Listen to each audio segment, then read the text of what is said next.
totally normal. Wasn't that when you did it? Hello, Mr. Vice President. Well, good afternoon, everyone. As the President just said, we just completed the White House Coronavirus Task Force meeting in the Situation Room, and we continue to implement the President's vision, not just for a whole-of-government response to the coronavirus, but a whole-of-America approach.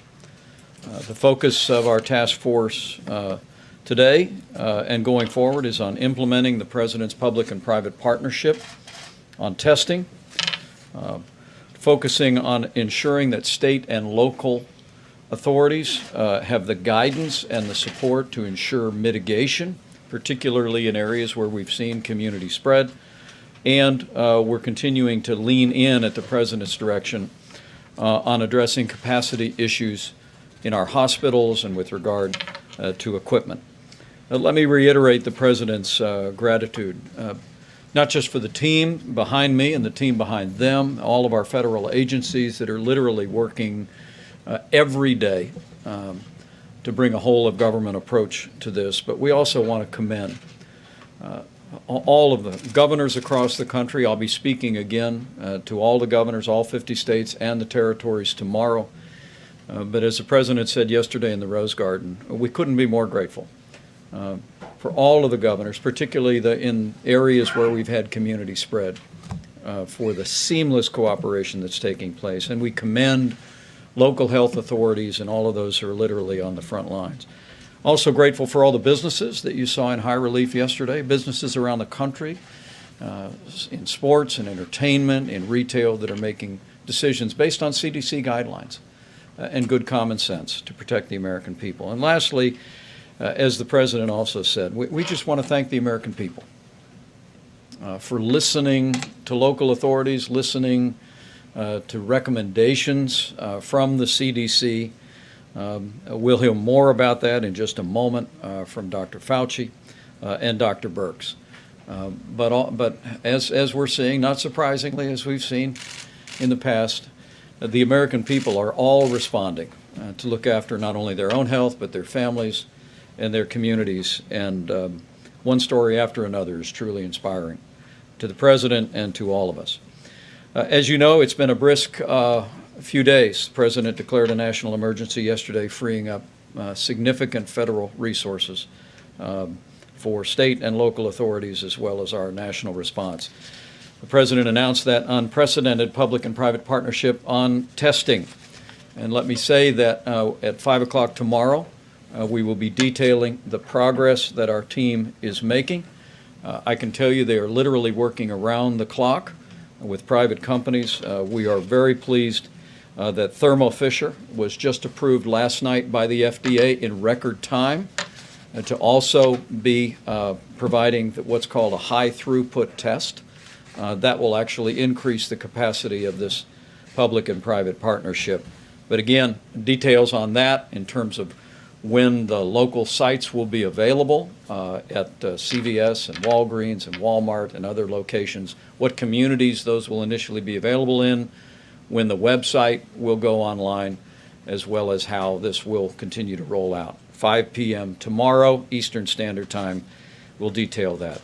Last night, the House of Representatives passed legislation which addressed the priorities that President Trump had laid out for the American people in the weeks before that. I want to join President Trump in thanking Speaker Pelosi, Leader McCarthy, the Republicans and Democrats in the House of Representatives who, as the President said earlier today, pulled together to pass legislation that's meeting this moment in the bipartisan health-first spirit that the American people would expect. The Secretary of the Treasury will detail the legislation, but to be clear, the deal that passed the House last night will head to the Senate early next week, delivers on the President's plan for strong health and economic support, particularly focused on those most impacted, including hardworking blue-collar Americans who may not currently have paid family leave today. It provides free coronavirus testing for uninsured Americans, and it builds on the decisions that President Trump made, expanding coverage for Medicare, Medicaid, and also getting a commitment from private health insurance companies to join with us to waive all copays on coronavirus testing. So now testing will be free for every American, those who have insurance, Medicare, Medicaid, other programs, and even the uninsured.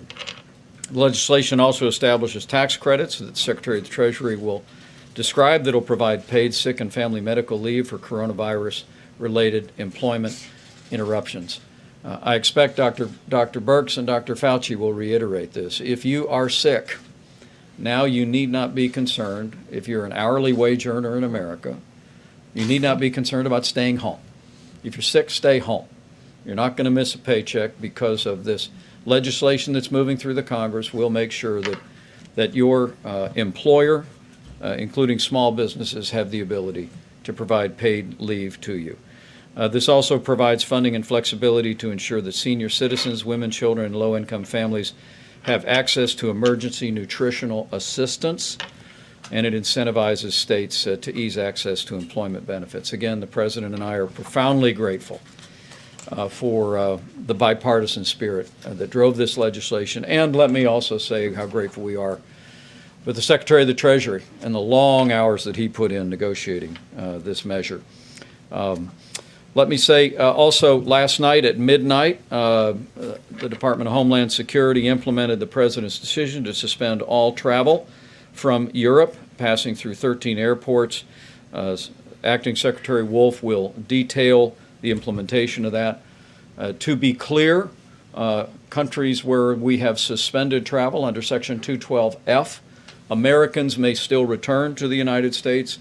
Legal residents may still return. They are being screened at some 13 airports as we speak.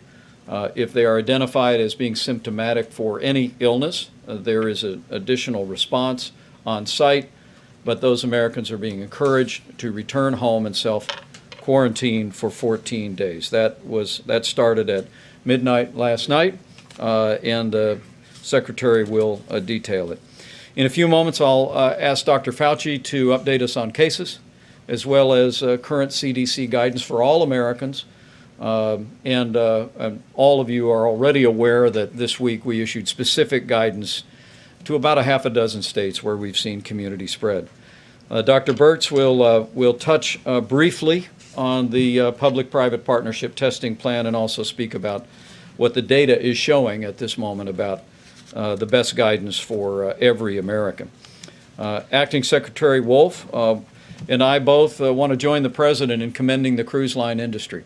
They made a decision yesterday. 85% of all the domestic cruise lines announced that they would be suspending cruise line operations for a period of 30 days. And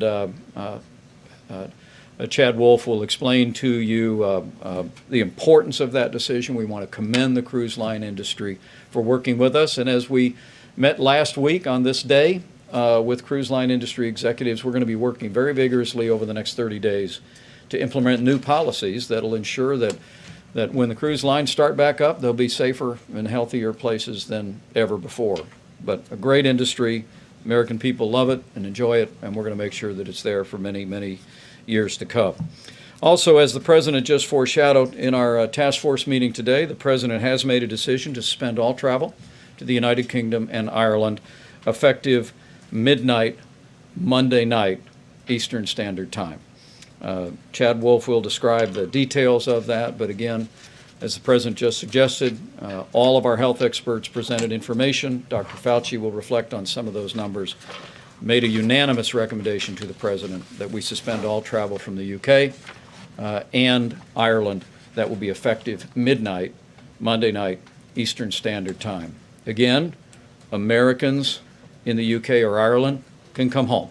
Legal residents can come home, but as the Secretary will detail, they will be funneled through specific airports and processed. We continue to emphasize that the risk of serious illness for the average American remains low. But the data shows that seniors with serious underlying health conditions are our most vulnerable population, the people most susceptible to serious medical outcomes. Seema Verma, in a few moments, will talk about the President's decision yesterday to restrict all visitors in all nursing homes around the country and other measures that we have taken. But it's so important. It's so important for all of us who are blessed with having senior citizens in our family, like my 88-year-old mom. Let's look after seniors with serious underlying health conditions and make sure that every American around them is practicing the best kind of hygiene, the best kind of measures to ensure that they're not exposed.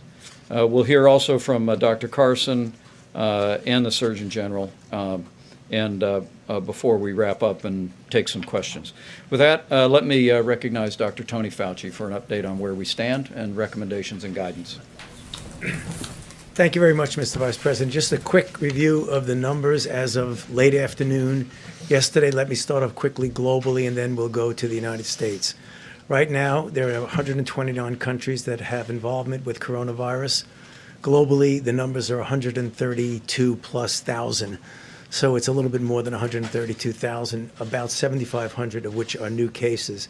Importantly, and this is something we've mentioned over the last couple of days, that if you look at what was formerly the main feeder of this coronavirus outbreak was China, they have 80,000 or 81,000 new cases, but only 11 new cases and only 7 new deaths.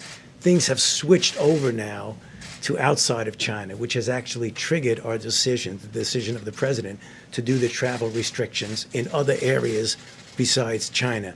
And I think it's important to recognize that, because when this is all over and it will end, you will see a curve of how the coronavirus outbreak evolved. It's not going to be a unidimensional or homogeneous, because countries are going to do this and then that. We've seen it already with China. We're starting to see it with Korea, which brings us now to what we can expect in our own country. So if you look at the domestic cases, there are about 2,226, including the repatriations, 50 deaths, 532 new cases, and 9 new deaths, which means we have not reached our peak. Now, we will see more cases and we will see more suffering and death, predominantly, as the Vice President said, among the vulnerables in our society, the individuals with the conditions that we spoke to and the elderly. But built in that is a challenge. And the challenge is we still have the opportunity to influence the course of that curve. So what we would like to see is that when this is all over, our curve was not like that. Our curve was like this.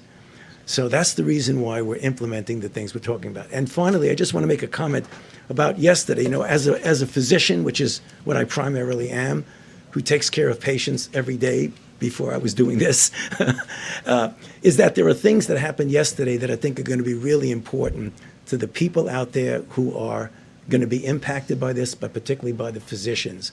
And that is the president declaring a state of national emergency, because that will be what I thought the word that I use is essentially unshackling us from any of the things that are going to get in the way of our implementing, particularly the new powers giving to the Secretary of HHS, Alex Azar, and the departments within his agency, particularly CMS, which you're going to hear about shortly. And within that group, particularly the nursing home situation, which we've really got to protect. The other thing is we always get asked about testing.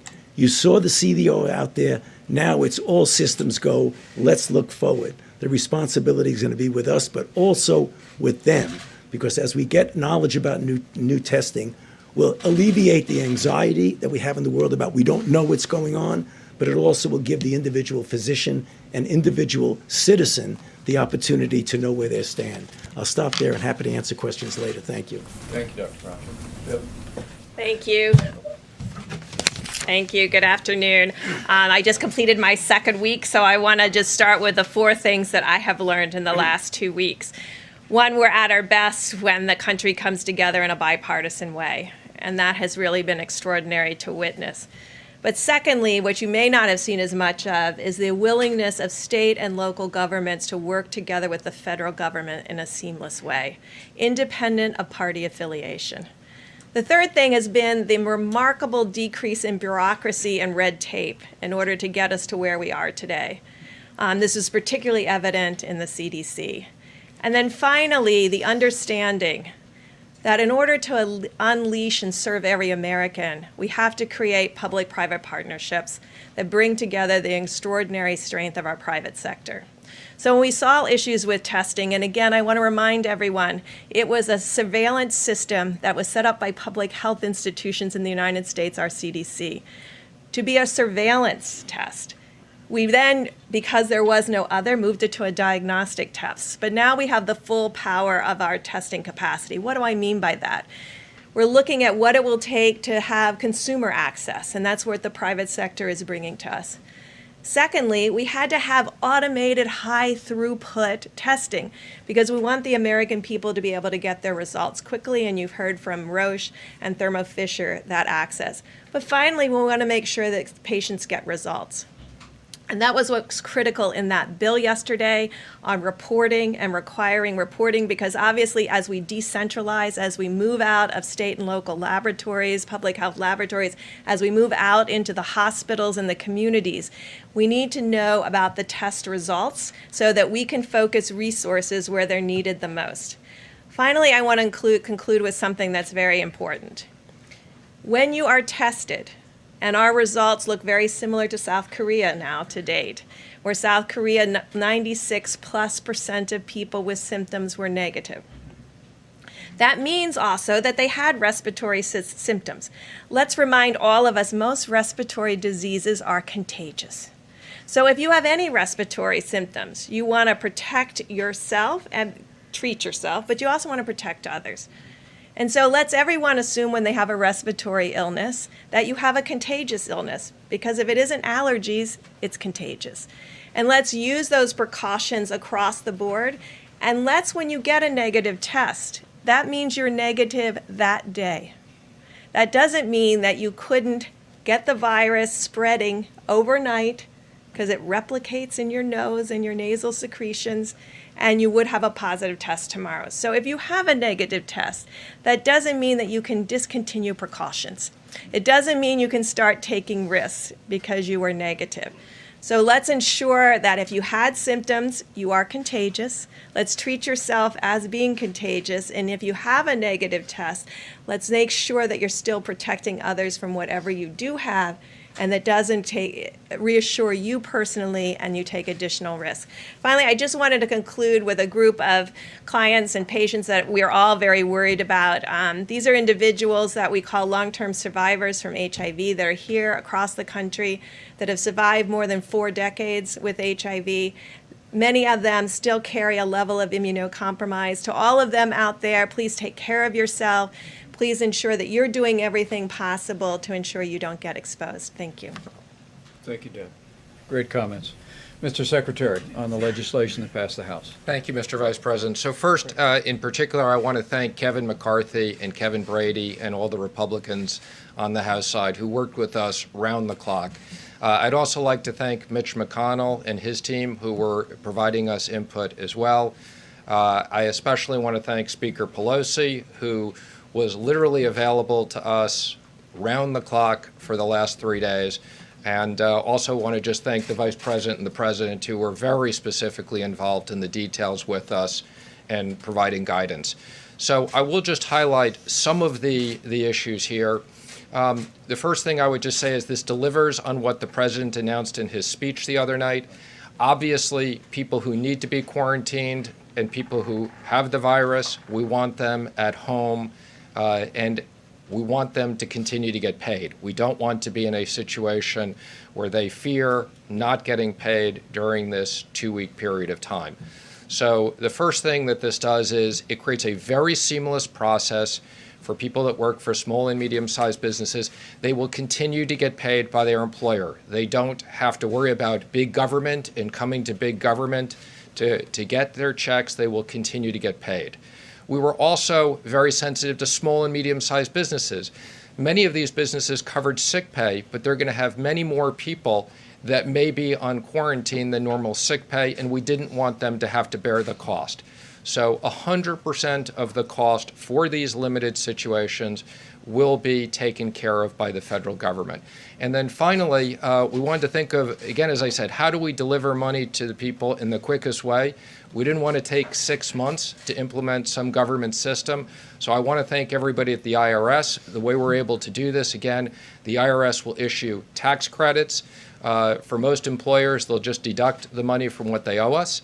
But I want to emphasize, for small and medium-sized businesses that have cash flow problems, we will issue guidelines. You'll be able to come to the IRS, get the money in advance so you don't have cash flow issues. So we were very careful in balancing, making sure that people got paid with not creating undue burden. We also will have unique circumstances where schools are closed. In many places, parents may be able to telecommute and take care of their kids and continue to get paid for their companies, but in certain circumstances that parents have to be home to take care of youngsters or elderly people, again, we wanted to ensure that they had the ability to do that. And as the Vice President mentioned, for kids that received meals in schools, the schools are closed, we wanted to make sure that those kids would continue to get lunches paid for. I especially want to thank the task force. Two things that were very important to us in this. There's a provision as it relates to masks. We can now ramp up to 30 million masks a month, and we wanted to make sure there was free testing, but there's also a provision that the states will communicate back to CDC these results. So we will very quickly get those results. Last thing I want to say is I thank the House for sticking around till very late last night at 12:30. I don't want people to be surprised. We will be doing a technical correction on Monday morning.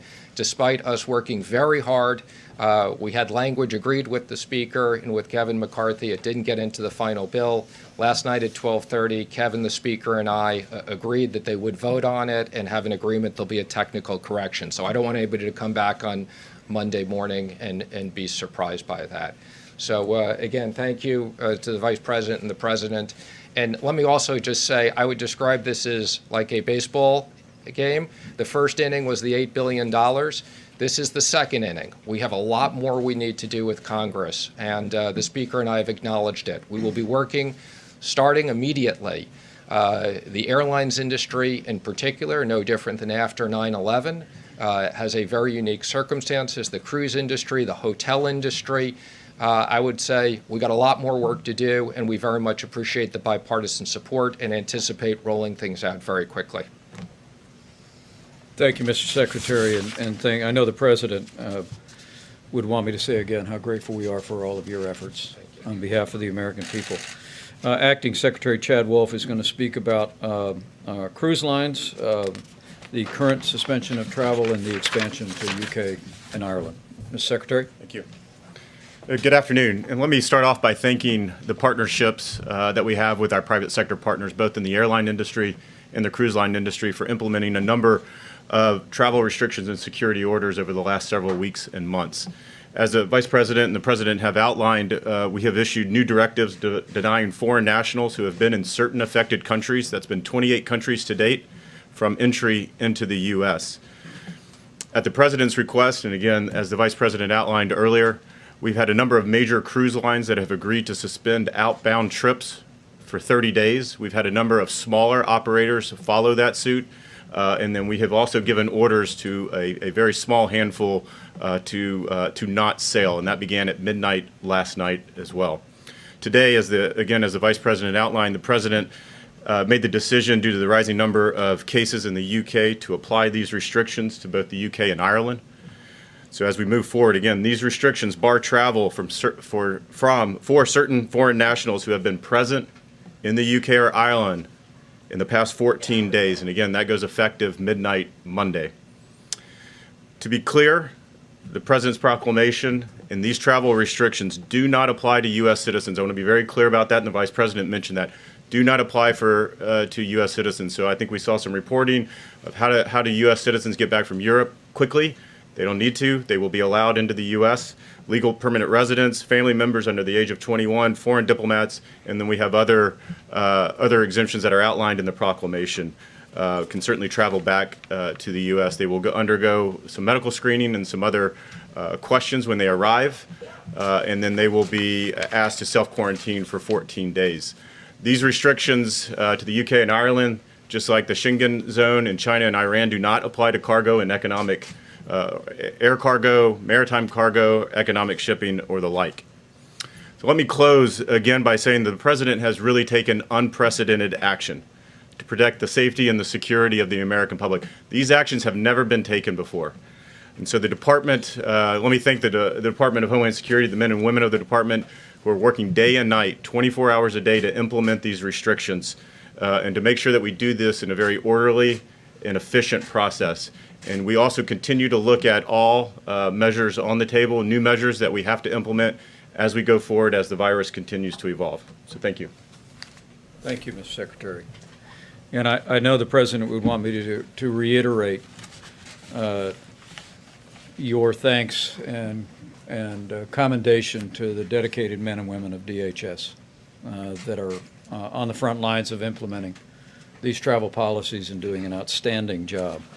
With that, I'm going to recognize Seema Verma, the head of CMS, to talk about our continued emphasis on seniors, and particularly the risk to seniors with serious underlying health conditions and the steps that we're taking relative to nursing homes and inspections and guidance to protect those most vulnerable. Thank you, Mr. Vice President.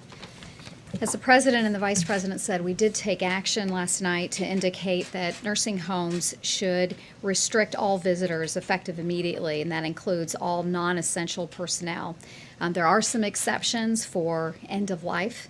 We're also canceling all group activities and communal dining, and there is active screening of healthcare workers that are in the facility. The emergency declaration, as Dr. Fauci said, is also very important to our healthcare workforce. There's a lot more flexibility that they have. For example, they can have workers from across state lines, doctors and nurses that can help them. Hospitals have the ability to move patients around. So that's also going to be very helpful as they go forward with this. Also with the nursing homes, we talked about this a couple weeks ago, that we had a call to action for all healthcare facilities to double down around infection control practices. We have now come up with some very specific guidance for our surveyors, and we have already begun the process of going into nursing homes, especially the ones that we have had a history of problems with infection control. And those inspections have already started. We've been doing those in Washington State, in California, New York, but we'll be increasing those over the coming weeks. Thank you. Thank you, Seema. And I'm mindful of the fact that there are likely many seniors in nursing homes around America that could be watching us at this hour. And let me just assure you that we're going to continue to take steps to ensure that all the guidance from CMS, all the guidance from CDC about preventing the spread of infectious disease remains low.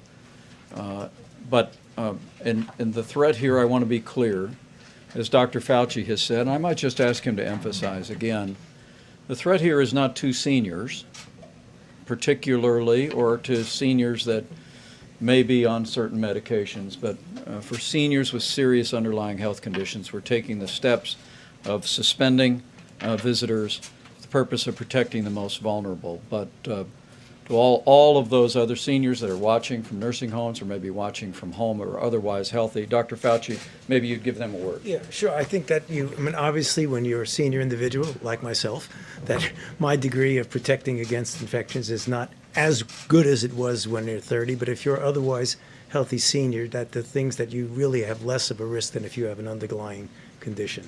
Thank you. Thank you, Doctor. Thank you. Where Secretary Couple Azar? more updates for you. I want to hear from the Surgeon General and Dr. Carson, and then we'll go to as many questions as you have. Okay? Mr. Surgeon General? Thank you.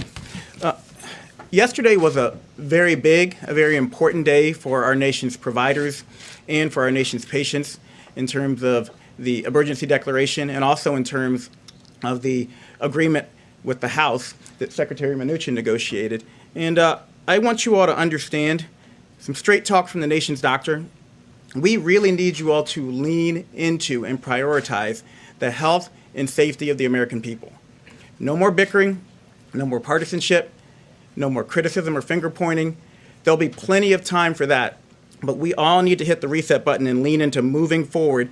The health and safety of the American people is our top priority. More stories on how people can protect themselves, more people on how people can get the resources that they need that we've unleashed from the federal government and state and local governments. Less stories looking at what happened in the past. Again, there'll be time for that. I want you all to understand, as Dr. Fauci said, this will get worse before it gets better, but we are making progress to flatten the curve. We are making progress. 3 important points. Number 1, almost all people will recover. 98, 99% of people will recover.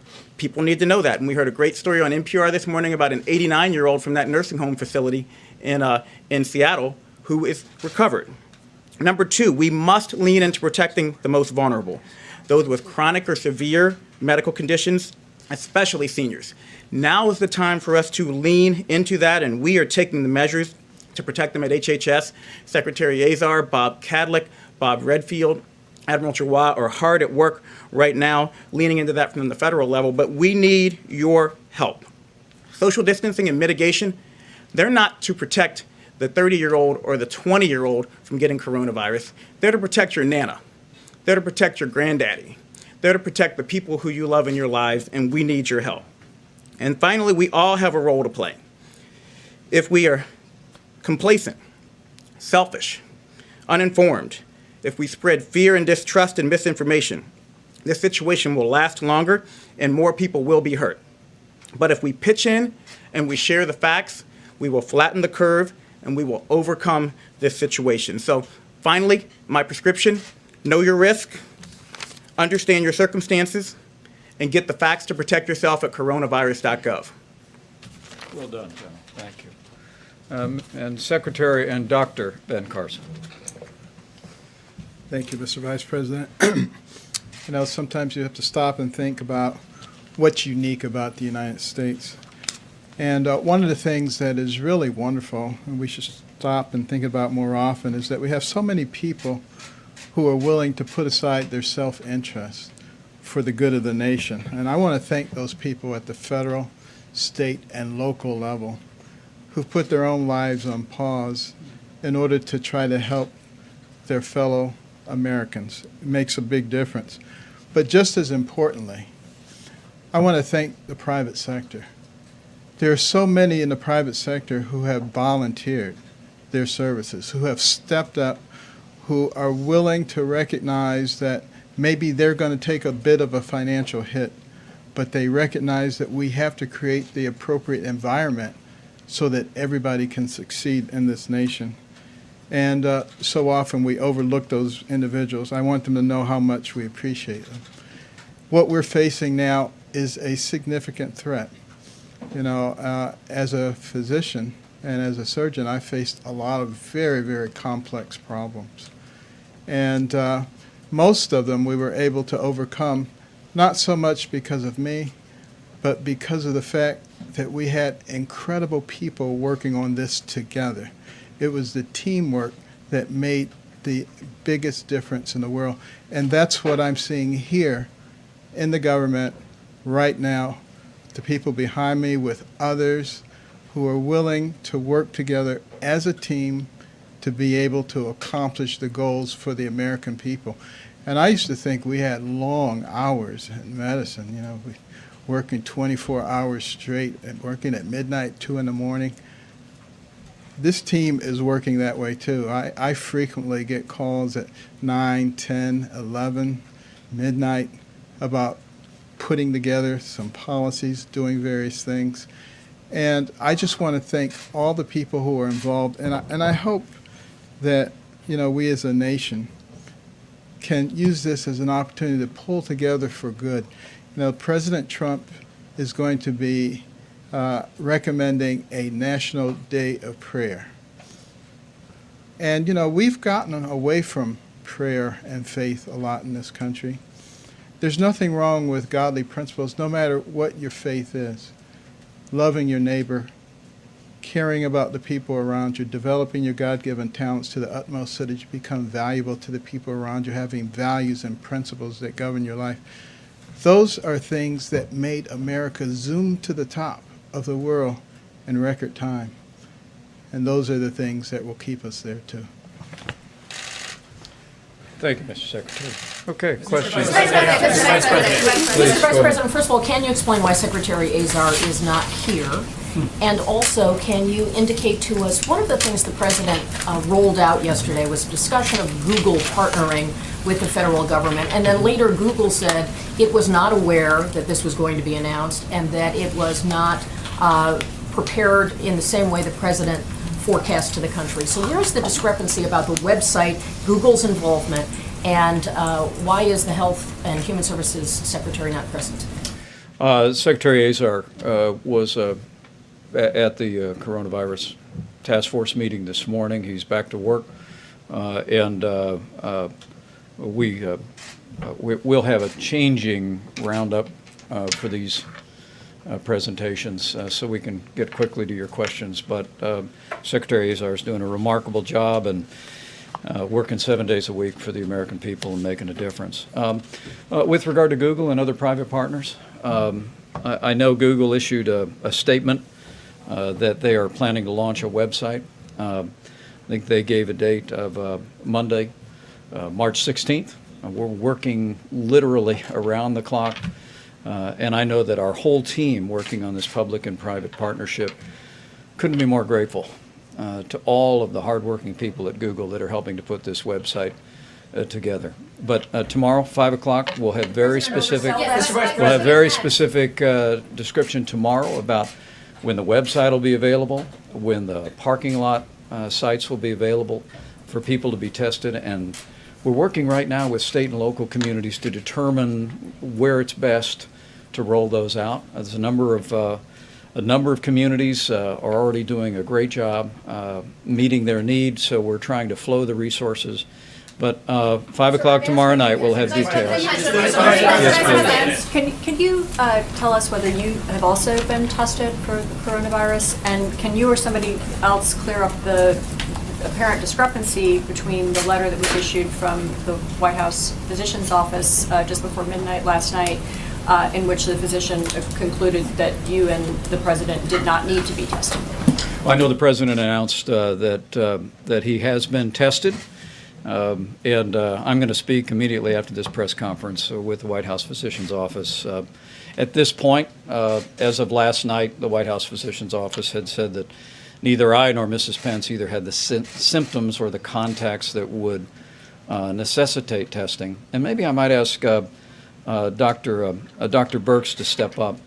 As we expand testing across the country, we want people to be able to go to a website. There'll be a questionnaire there to determine whether or not a test is in order, because we want to make sure that people are being tested that have the symptoms.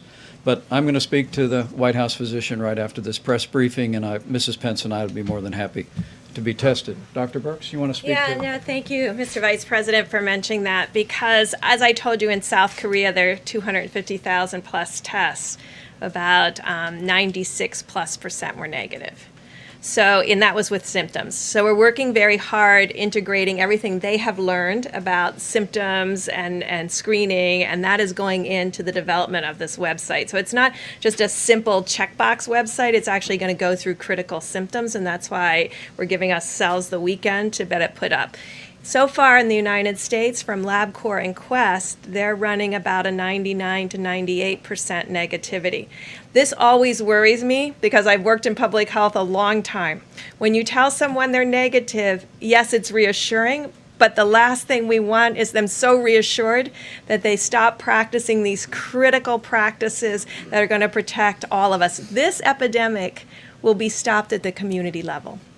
Those are the individuals, it's Americans, and their response that will get us over this hump. And that's why, yes, we'll have testing available. We'll have to know that many are going to be negative, and you're going to have to help us carry that message that means just at that moment you're negative, you need to continue to do all of your protection and protection of others to ensure you remain there. Mr. President, to follow up on the Google question about the website, Google said that the website they are developing is in its early stages and will be limited to the San Francisco Bay Area. That seems very different from what you and the President are saying. Well, what Google said was that they're planning to launch a website this coming Monday, March 16th, that will enable individuals to do a risk assessment and be scheduled for testing at pilot testing sites in the Bay Area with the goal of expanding to other locations. And we're very grateful for that. The objective here is to have a website up very quickly that first people in the areas that have been deeply impacted, Washington State, California, New York. Now we've seen community spread in Massachusetts and also Florida. And so we want to make sure that we're flowing those resources as well as those remote testing sites in that area. But that's a statement I was handed this morning from them. And again, I want to tell you folks, we're working 24/7 on this. We're going to have very specific details on the rollout of this new public-private partnership and testing at 5 o'clock tomorrow. Please. Thank you, Mr. Vice President. Could you give us more details on the potential financial assistance for the entertainment industry, for the cruise industry that the administration is looking at right now? And if I may, on the temperature checks, were all of the members of the cabinet who were in here today, did they also have their temperatures checked? And, okay, I see you nodding, but is it also the White House policy now that anyone who, for instance, comes into the Oval Office needs to have their temperature checked at the door? I'd refer those questions to the White House Physician's Office. I have been informed that they're establishing new protocols for temperature checks, and I had my temperature checked too. Let me ask the Secretary of the Treasury to address what may be the next few innings. I mean, as I thought Secretary Mnuchin put it very well.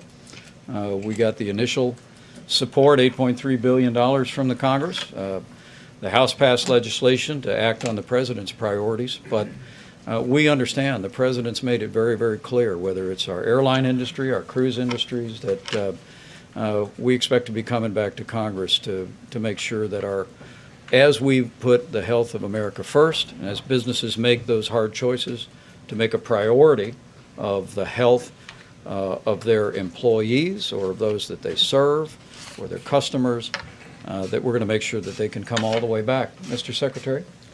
So let me just emphasize that this is a unique circumstance. This isn't like the financial crisis where people didn't know how long this was going to go on. And let me just say, there's no question, because of the things that we're requesting people to do, there are parts of the economy that are shutting down or slowing down dramatically.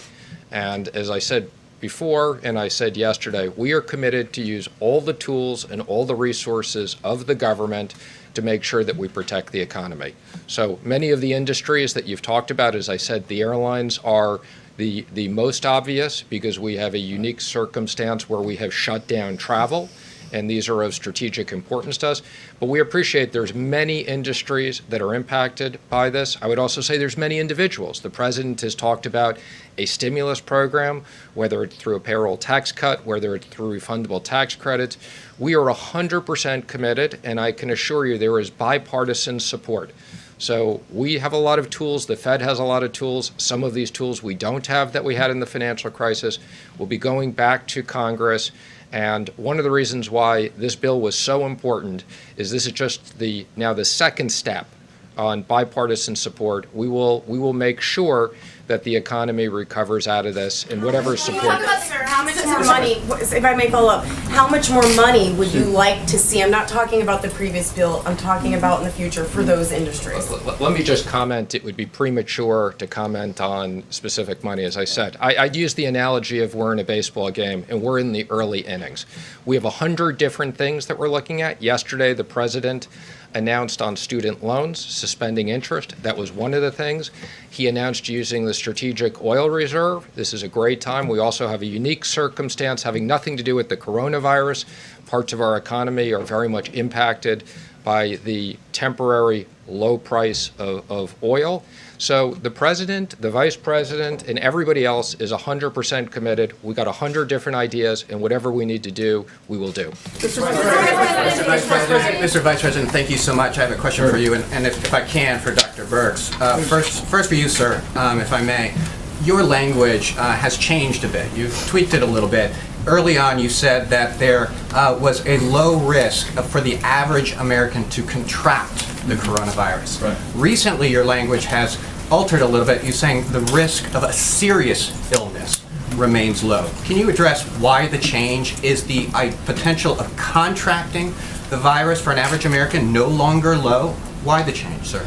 Well, I'm going to let Dr. Birx address that, because the reason we're... Language, sir, and you are the Vice President. If you don't mind, sir. Everything that we are communicating to the public is based on what is the unanimous opinion of our health experts based upon the information that we have at the time. It's now a little more than a few weeks since we had our first instance of community spread in the United States. And letting the American people know the President took every step to prevent the coronavirus from coming into our country. I think you can't overstate how unprecedented and extraordinary the suspension of all travel from China was when the President made that decision before the end of January. And the travel advisories with portions of Italy, South Korea, the screening of personnel coming into our country. But allow me to let Dr. Birx address that, because what we're going to continue to do is tell the American people, straight from the health experts, the best information that we have to see to their own health, the health of their family, and their community. Dr. Birx? Yeah, thank you, Mr. Vice President. So every day we analyze data from around the world and look at age groups that are impacted, look at and try to get a sense of the amount of asymptomatic patients. Now remember, all of the groups that are doing screening are screening on symptoms. And so we're trying to figure out, based on that information and based on the profile of the epidemic, to really understand, is there a whole group under 20 that really doesn't get significant symptoms, yet we don't believe that uniquely people under 20 are naturally protected from the virus. So are they a group that are potentially asymptomatic and spreading the virus? Because of that, and because of that unknown, we don't want to say that the risk is low when we don't know how low the numbers are for people who are asymptomatic. We have a good sense of the number of people who are having symptoms, and we have a good sense of who is deeply impacted by this. I mean, if you look at all the data coming out of all of the countries that we triangulate on a twice-a-day basis, people of a certain age are at higher risk for a worse outcome, and that's why we have been so laser focused on that. But the other side of the epidemic is how much transmission. And until you really understand how many people are asymptomatic and asymptomatically passing the virus on, we think it's better for the entire American public to know that the risk of serious illness may be low, but they could be potentially spreading the virus to others. And that's why we're asking every American to take personal responsibility to prevent that spread. And that's why we've made all of these recommendations broad, even past people who have symptoms or no symptoms, because we need to have everybody taking precautions. All right, last question. So you said tomorrow you're speaking to all of the governors. Are we Monday. Oh, Monday. I'm sorry. Yeah. So we're going to speak to all the governors. Are we looking at any sort of domestic travel restrictions that could be coming down the pipeline anytime soon? And my other question for you is Leader McConnell's statement saying that he was going to read the bill, that he was going to speak to some of his members over the weekend. Are you confident that the Senate's going to take up this House legislation and get it done quickly? Well, the President expressed strong support for the legislation. It received a very large bipartisan vote in the House, but we respect the process. I'm grateful for the support that Leader McConnell has expressed for the process and the priorities that the President has outlined. We'll be working with members of the Senate to unpack the bill for them and why President Trump endorsed it yesterday, and we believe that they should move it expeditiously to passage. And on domestic, With regard to additional travel restrictions, in the U.S. let me just say, as the President said, we're considering a broad range of measures, but no decisions have been made yet. But I just want to assure the American people of two things. We're going to continue to follow the facts. We're going to continue to listen to the experts about recommendations. We'll bring, as we did this week when the President made the decision to suspend all travel from Europe, we'll bring the best recommendations of our healthcare experts to the President. And I promise you, and I promise the American people, this President is going to continue to take every step necessary to protect the American people and put the health of the American people first. And together, we'll get through this. What's being done to help those in public housing during this coronavirus? What's being done to help those in public housing? Is anything being done? A lot of things are being done. A lot of things are being done.